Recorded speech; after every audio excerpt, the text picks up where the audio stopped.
You just take it where you want to go. All right, so we're recording again. My name's Luke Angstadt. This is my podcast show titled News Wars. I have my recurring guest here is Bob is back with us.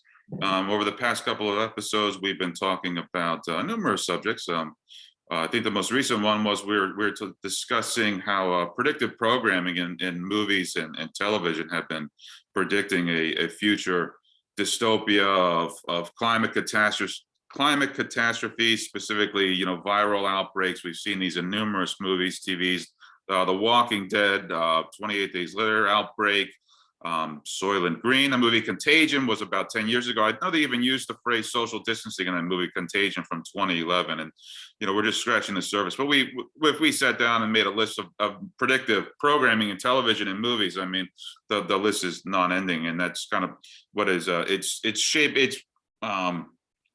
showing people how they're going to respond when a global virus outbreak, abracadabra shows up on the scene. So we've been having this for more than 50 years. And also we were talking about how much circumstantial evidence do people need before they take a serious hard look at the alternatives to the official narrative. And really the primary, well, not even the primary, but what we're talking, the alternative is that the government is intentionally doing this. I mean, we hear people, whatever we're in conversations with our friends, or we're hearing conversations and the topic is on politics. I mean, everyone knows that, good God, what is the government doing today? What have they done here? No, everyone knows that nothing they're doing is making sense, but very few people are willing to go in that direction where, hey, this could very well, how is this not intentional? I mean, how can somebody be so inept, so incompetent? And that's one of the other topics that we were talking about. And before we started recording today, Bob mentioned to me that we'd like to discuss these school shootings again, as specifically the one in Uvalde, and maybe even also the one in, not the school shooting, but the hospital shooting in Tulsa, and how there were whispers in the online community that, the next shooting is going to be in a hospital, and there you go, abracadabra, the next day later, there's the shooting in Tulsa. And we haven't heard much from that one lately, have we? And then also the shooting in Philadelphia, which kind of it popped, and now it's kind of back in the bylines. And the Uvalde story and the Uvalde shooting is still in the headlines. And then we have the actor Matthew McConaughey, because Uvalde is his hometown. He's speaking at the White House. So Bob, if you want to pick it up from there, we can get back into the Uvalde shooting. Yeah. And why it's hard. I mean, obviously it's an attack on our Second Amendment rights, and the fact that they want to take the guns to obviously pursue this new world order. I mean, it's the next step. I mean, people's brains have been turned into mush over the past 2 years with just the accelerated push of propaganda to scare the living shit out of people with the virus, and the virus it isn't, obviously.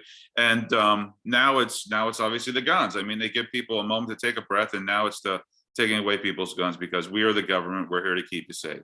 So, and it'll be the virus again too. It'll be the monkeypox, right? Yeah. And it's coming. And even here, they're talking about somebody that came into my shop the other day was angry, and he was like, they're pushing the COVID narrative again. Like we're at I don't pay attention, but we're at yellow, and I'm like, what? So he goes, they're ramping it up. I'm like, well, you didn't see this coming, of course they are, right? And so it's it's that carrot on a stick thing, oh, things are getting better, just come on, everything's good, little free money, blah, blah, blah. And then that messes with people's heads too, because the first time it caught everybody off guard, so you can handle it. And then, you give them, and I think it's a tactic, probably, once again, you're more well-read than I am, but I'm probably pretty sure it's a tactic with torture with people, say a prisoner of war or something.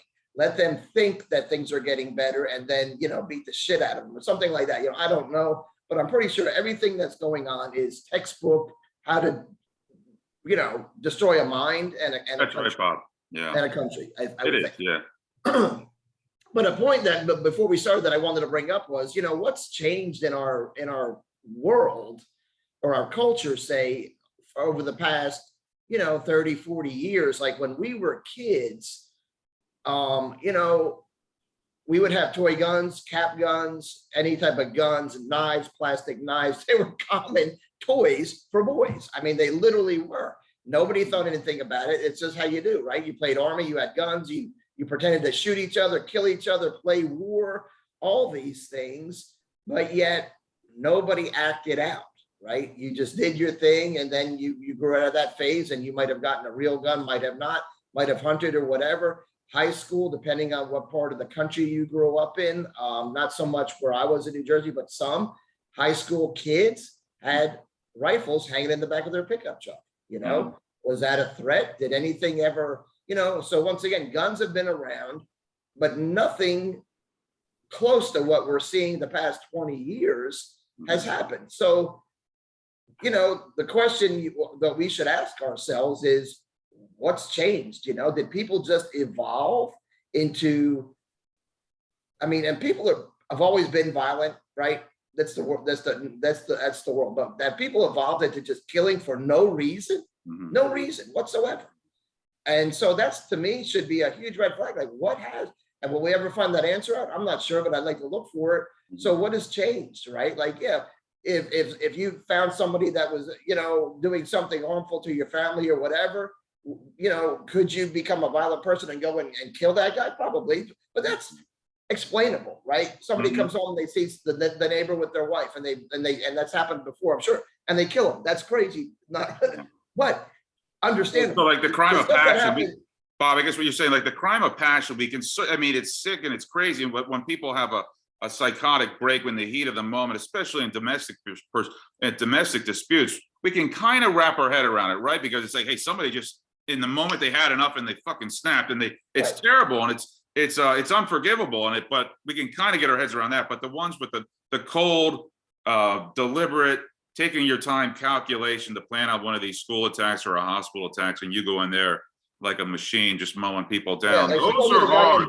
That's a different story, right? Drove 200 miles to that grocery store. Supposedly, I didn't fact check it, but that's what I read, and it's probably accurate, right? So, like, a lot, like, what's going on with, as you're driving 200 miles to shoot up randomly, albeit a grocery store, right? So, whatever. So how does that happen? But a quick story, though, which takes me, you know, to ask this question, was probably 15 years ago, where we live. We don't live in a wealthy community, but close by, very wealthy community, very successful, large homes, wealthy people. This guy, successful businessman, good family, killed his two twin daughters, brutally murdered his two twin daughters. I don't know if you would, it was a nationwide story, it was a Dateline story, all that stuff, probably 15 years ago. And horrific. Yeah. Little girls. And the wife stood by him the whole time, even while he's in prison. Reason being, and this is not an excuse, but the medication the man was on, right? He was on some medication from his doctors for depression and anxiety, like one of those SSRI, whatever. And she stood by him and blamed the medicine. So, you know, people could say, well, that's no excuse, and it's not an excuse. But is it the part of the problem, the root, you know, the cause? Like how does this happen? And I would assume, and it may be a bad assumption, but I would, through research, I would almost bet money that every time you see something crazy like that, and I've read about them before, where a teenager would shoot his grandparents, you know, we're talking 15, 20 years ago, out of nowhere, but you would read when I used to read the newspaper, it would mention he was taking this medication. Just mention it. They wouldn't talk about it. They would just mention it like it was nothing. It'd be like saying the kid had blonde hair. You know, that's simple. Move on to the next, discussion. But yet there was this connecting thing, and so you got to wonder But there's a heavy duty. I was going to say there's a heavy. To your point, there's a heavy dose of pharmaceutical medication going on here that has serious side effects, and these side effects really aren't side effects. They're just effects of the drug, right? I mean, that's what they are. And I guess I wanted to come back. There was a point that you made, a great point that you made, Bob, in a couple episodes before, and I find it to be applicable to what we're discussing here, and that is the whole Hegelian problem, reaction, solution.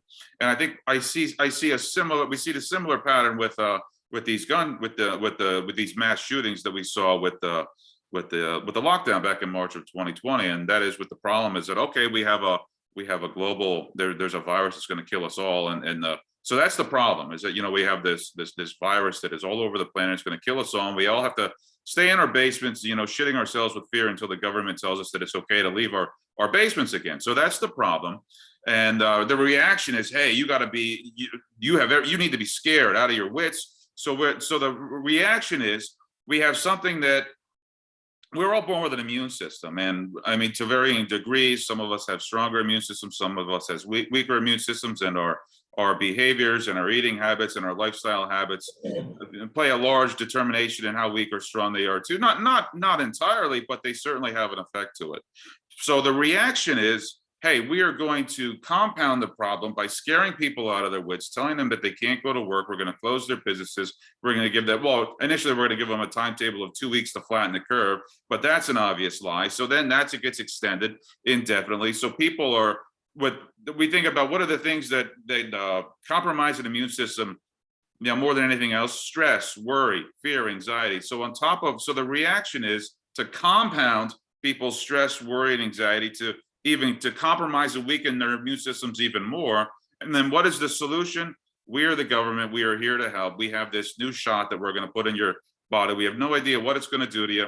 We have no test trials, but hey, trust us. Yeah, after we decimated the economy, we're going to put a needle in your arm, and we're going to force you to go along. We're not even going to give you a choice, because if you don't take this shot, you're not going to be able to leave your home. You're not going to be able to go to work. You're not going to be able to, you know, go to the movie theater, the grocery store, or anything else. So that's the solution. And we kind of see this same pattern, Bob, playing out with the shootings, right? I mean, there's a mass shooting. That's the problem. The reaction is panic. Oh my God, it's horrible, guns. I mean, the reaction is panic and outrage. And hey, the government, the word from the people is, the government, you have to step in and do something. And the government is saying, hey, sure, we'll do something. The solution is, we're the government, we're to help you. The public, the average person, the average people that aren't involved with the government don't know they can't handle themselves with a gun. They can't handle the responsibilities of gun ownership. Therefore, we're going to take your guns, because why you don't need the guns? I mean, only the police and the military and the government need guns. And after all, we're here to keep yourself. We're here to keep you safe and do everything we can to protect you. And look at our track record of doing that. So we're going to take your guns. It's not, I mean, the conversation is why. What makes these people snap? What makes these kids snap? What's going on in their home life? What's going on with their family and their friends? Do they have any friends? What kind of medication are they on?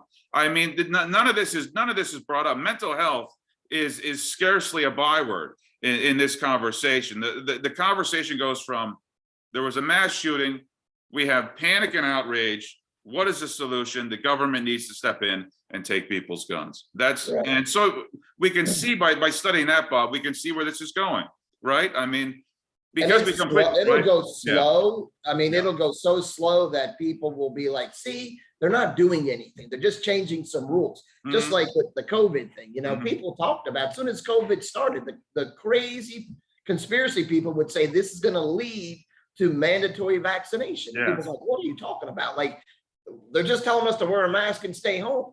And so it seemed bizarre at the time that this is going to lead to mass mandatory vaccination. However, here we are, right? Now, we're not there yet, but you can see where we're headed. Yeah, just like with the 2A, and they may just raise the age right now, because that's what they're kind of doing. I think they get the reaction from a lot of people, and they realize, whoa, we got to pull back a little bit. Like, we can't just all out do a ban on assault weapons. We have to sort of like, because that would be, people would go nuts. And so let's just raise the age from 18 to 21. And the people like say me, I think that's fine, right? If that's really the objective, if that's what you're going to do, because I have no problem raising the age or background checks or whatever, but that's not what it's about. It's just like saying, oh, 2 weeks to flatten the curve. Oh, if you do this, because once you do that, it's the next thing, and it's the next thing. So they'll raise the age, in my opinion, anyway. And then something will happen. Oh, that didn't work. Oh, we raised the age. We made it harder to get guns, but we're still having the shootings. What do we do now? Oh, it goes up a notch. It goes up a notch.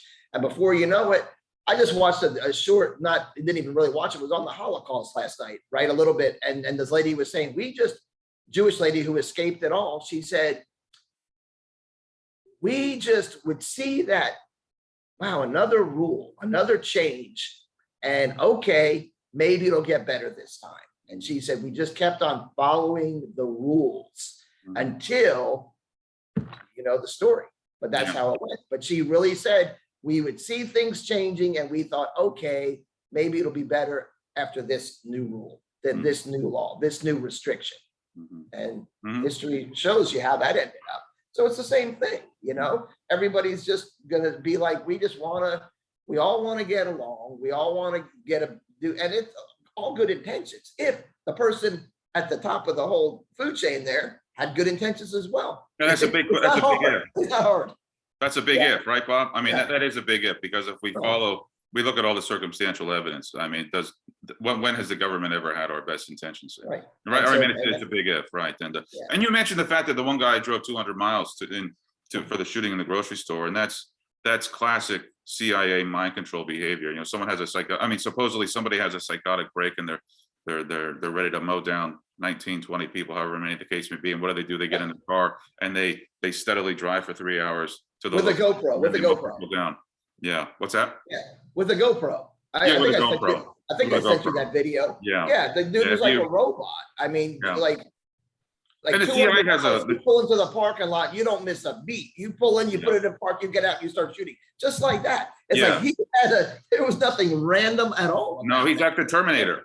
Right. I mean, the behavior is like the Terminator. Right. And, the CIA has a long history of mind control and testing drugs on the populace from the 1950s, when the CIA used to douse, whole country cities, with LSD just to see what would happen to people. I mean, so these shootings are not random, but they have all the telltale signs of a false flag operation where, these kids are the victims of a mind control program, whether it's whether they were specifically taken by the CIA and groomed and gone through all those, the tests with the sensory, obviously, putting people, there are stories where they put them in a chair and they're forcing people to stay awake for days and days and days on end, obviously playing violent music, showing them violent movies, just every, there were so many different ways to break down the psyche. And there was a long list of case studies of the CIA doing this to people. But they certainly have the telltale signs of that. And then when you see the response, and obviously the response is just outrage, panic, solution, government, step in, take our guns, increase your power and control over the population, where the police and the military are the only people with firearms. We see where this happens, and where not a single word is mentioned that the primary reason for the Second Amendment is for the people to protect themselves from a government tyranny. That is why it's there. It's not to go deer hunting. It's not so you can go to the shooting range on the weekend and right. No, it's there to protect ourselves from a government. And when we see everything the government's been doing, in particular since the lockdowns, but it's just over the course of history, we know that. But it's not a word is mentioned. It's just, we are the government. We are here to keep you safe. Give us your guns because you're a bunch of irresponsible children who can't take care of themselves, and that is the narrative here with the Second Amendment and this push to take people's guns. What's interesting is I watched a little clip last night as well I'm not a fan obviously, but like a CNN or an MSNBC about the guns and how they're really focusing hard on, is this something to think about? Like, these kids bought these guns a week after their 18th birthday. They're really hammering that hard, you know what I mean? And so, true. Yeah, I'm sure it is true. You know what I mean? But at the same time, I don't know, like that's a focus. It's legal, right? What's the, once again, problem, reaction, solution? If that's the problem, an 18-year-old, okay, so they want to raise it to 21. So are you telling me in those 3 years, like, something changes in the male brain doesn't mature. That's why all the people in the military supposedly are, under the age of 27, because they don't have it all together up there. They don't have, it's not processed properly. So that you can convince those people to do anything. And they're going to have no fear with the proper, call it brainwashing, whatever, but with the proper training, the average grown man would say, there's no way I'm doing that shit. But because these guys are younger and their brains are not fully developed, Mhm. Okay, let's do it. You know what I mean? And so that's our military, which is maybe, that's a good, or used to be a good thing anyway. So yeah, so the whole idea is I think it's just going to be a little chink, 18 is too young. 21. Well, now 21 seems like they didn't solve it either, right? So just like we said yesterday, you said the frog in the water. You can't just yank the guns like that because you'd have a freaking all out darn revolution. But little by little by little, it'll happen. And it'll be relentless. And we see this, like when you mentioned the shoot, how this kid drove 200 miles, it's just like a machine, like the Terminator, and got in there and took his GoPro and everything was methodical. I mean, this wasn't a person who was out of control. This was a person who was in control. He wasn't personally in control, but somebody was controlling him, because we see the same modus operandi. We see the same person, the same behaviors, and the same detached personality and behaviors that we saw with John Hinckley, who was he, the guy that attempted to shoot Reagan, Sirhan, the guy who assassinated RFK, Mark David Chapman, the guy who shot John Lennon. I mean, so we're seeing they're showing the telltale signs of government mind control behavior. All these kids all these shooters they all are. They've had a psychotic break, but then once that happens, their motor functions are still in control because they're carrying out a mission, is what they do. And because these aren't crimes of passion. I mean, these are methodical mass murder events, and they all have the telltale signs of CIA government mind control. I mean, you hear the cases where I've heard a lot of cases. And I don't have the specific details on hand, but you'll hear moments where there was a black car parked outside either a school or a hospital after one of these shootings, or just prior to one of these shootings, and with government plates on, and then the moment before one of these mass shooting events happens, the government car pulls away. I mean, this has happened on more than one occasion. So, I mean, we have to tell if people read all the telltale signs of a CIA false flag operation are involved with these shootings. They are. But even take the like whatever, because it does. I mean, not for me or you, but for a lot of people to say there's somebody that just started watching, like, oh, these guys are off the rails with this crap. Take all the crazy, even take out the word mind control, just to keep the average person engaged. Back to my story with that guy in where we live in North Carolina, a 45-year-old or 40-year-old successful man. His wife stood by him and said the medication, and we're talking a brutal murder. We're not talking he chased his twin girls throughout the house and brutally stabbed them to death. Wow. Chased them. Wow, yeah. They were running. So if that could happen to a man with medication, what could happen to a troubled teen who's in therapy because the world is messed up? We all can agree with that. So he's in therapy. You don't think you think it's a stretch to say that it's connected, like the CIA knows they have therapists throughout, or just connected into a database. And so they begin to feed the young adult the proper cocktail of medication with the proper therapy to turn him into a killer. Yes. I'm not saying you're strapped to a chair, all this weird scientific crap going on. Just sit down and so back to my point. If that dude from Weddington could do that to his own kids with medication that was just gone awry, I'm not saying it was purposeful, because it wasn't. It was just a bad whatever. He didn't react properly to the medicine. Whether it was we're going to change it, whatever it wasn't done on purpose. But what if they wanted to do it on purpose? I mean, seems like an easy thing to do. That's how you do it. Yeah. Without any real conspiratorial, we're going to lock this kid in a room and deprive him of this and that, and just constantly show him violent movies and play video. It doesn't have to be like that. It just has to be, it's easy to fill a person with hatred for whatever. And I'm sure that's kind of, the Uvalde thing. I don't know. That kid I don't know what he was. I mean, he dressed in girls' clothes. So, I mean, something's just not quite right there. So who knows what happened in his childhood with his parents. He's a troubled kid. And you maybe somehow through, nobody's even talking about it, but did the kid go to therapy? Did he go to therapy? And through the therapy, did they somehow blame a teacher, the school he went to. I don't know. Did he even go to that elementary school? I don't know. I know he was an 18-year-old, so he didn't go there at the time. But I would assume that that's where he went when he was younger. I don't know. Nobody knows. Interesting thing too, somebody sent me yesterday that they said they will not release the cameras from the cops because of a loophole. They said unless the police officer committed a crime, we don't have to release the video. That would answer a lot of questions.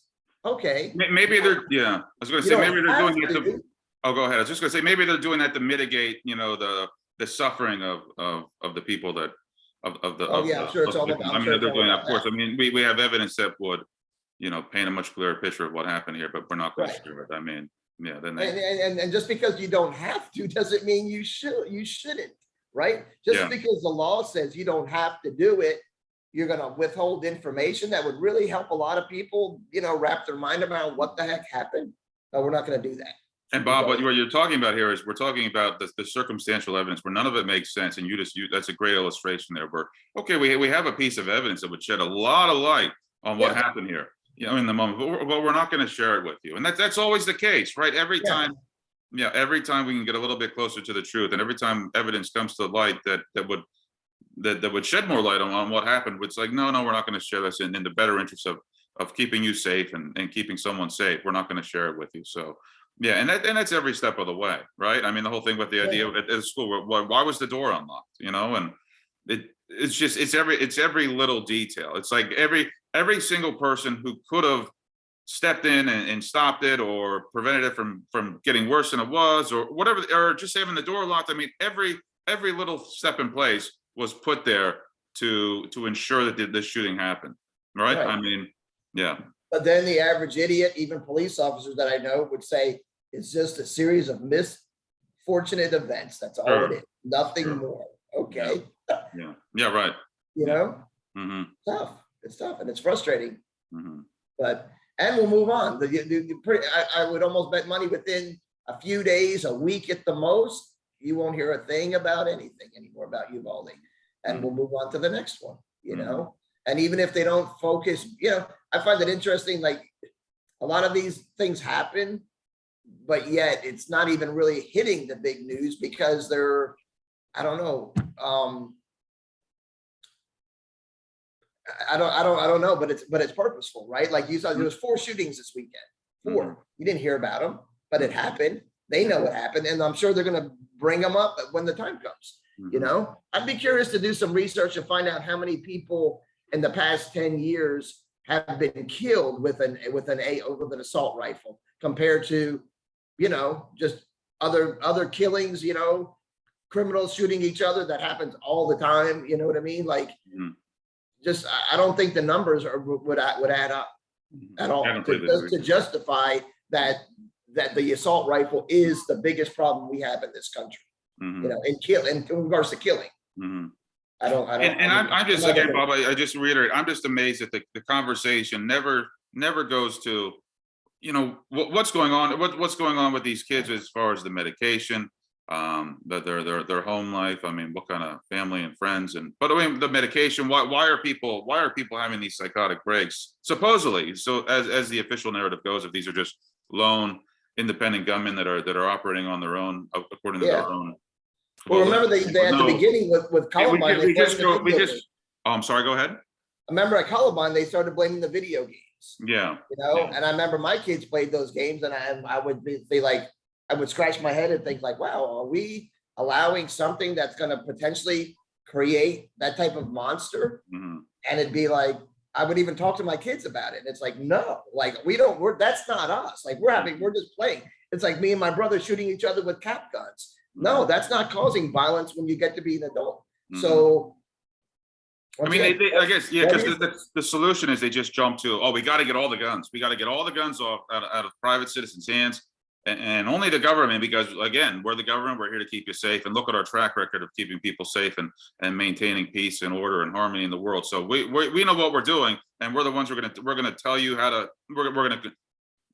It's the response. Like when Beto O'Rourke interrupted that school at the meeting in the school board and was got on his bully pulpit Yeah, and yeah, said, yeah. we got to take all the guns. I mean, it's so simple, stupid. It makes my head hurt. You know, this idea that that the government, that the only competent people in society, you know, hold positions of power in the government, and they are the ones with the responsibility for guns, and they're here to keep us safe. And after all, they have this long track record of proving to us that they are capable of keeping us safe. But no, this automatic jumping to conclusions where we got to take the guns out of every private citizen's hands. It's so simple, stupid. It makes my head hurt. But, It does. I think where it's going to lead, though, just like you said, I think the first time we talked, how you went to the airport interviewing people about the mask, right? When they said, and you were amazed on how like these freaking people would wear their mask forever if they were told to. They were just so checked out, just telling me what to do. I personally think how this thing is going to eventually play out is that you will have people the same way you see them wearing a mask in their car to this day. Yeah. It's June here, there too, and it's flipping 95 degrees outside, and there is no mandate. Supposedly there's nothing happening because people have been vaccinated or whatever, but you'll still see them with a mask on and wearing a mask and doing all this crazy crap. My opinion would be we're gonna get to the point in this country with guns that people will voluntarily say, we don't want these guns.